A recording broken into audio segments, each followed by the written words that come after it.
There's a conversation we have regularly with clients who come to us with a preconceived idea of what they need. It's a discussion to identify key factors such as their budget, environment, the access, and ultimately what they're trying to achieve. All of these play a part in being able to select the right remote access solution for both current and future applications.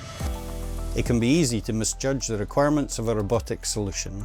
Historically, smaller ROVs were not considered to be a viable option for most tasks. That was true at the time, when compact systems had significant limitations. What we see regularly are buyers specifying perceived requirements that don't wholly match their actual application. They're asking for features that are nice to have, rather than essential for the scope. The system they'd end up with is potentially more expensive, more complex, and offers no significant operational advantages. A compact ROV done well has a lot of useful features for a broad range of inspection tasks. You're talking about a system that one person can deploy from a carry case in minutes and operate with minimal training. Ease of deployment alone allows users to significantly increase efficiency when carrying out underwater investigations, negating the need for resource-heavy dive teams and associated equipment deployments. That changes what's possible in ways that go way beyond cost. It changes how often you inspect because the barrier to deployment is lower. It changes where you can work from because you're not dependent on a vessel with the right deck equipment. And it changes how quickly you can respond.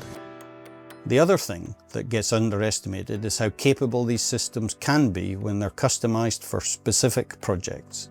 Add sonar and you're able to work effectively in zero visibility. Add GPS and you're navigating and mapping. Add a gripper and you're now doing retrieval work.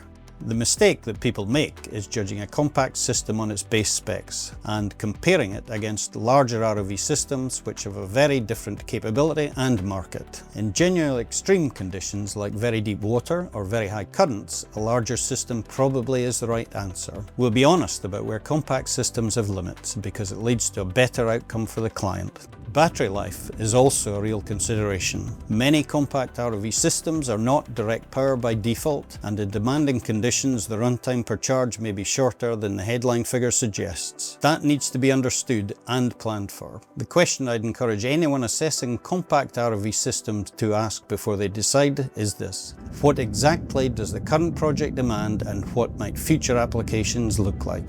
Considerations include operating depth, current, visibility, range, accessory integration, and budget. Start there and system selection becomes straightforward. This approach goes for all of our remote inspection solutions. Tell us the parameters you're operating in, tell us your ultimate goal, we'll find a solution that works best for you.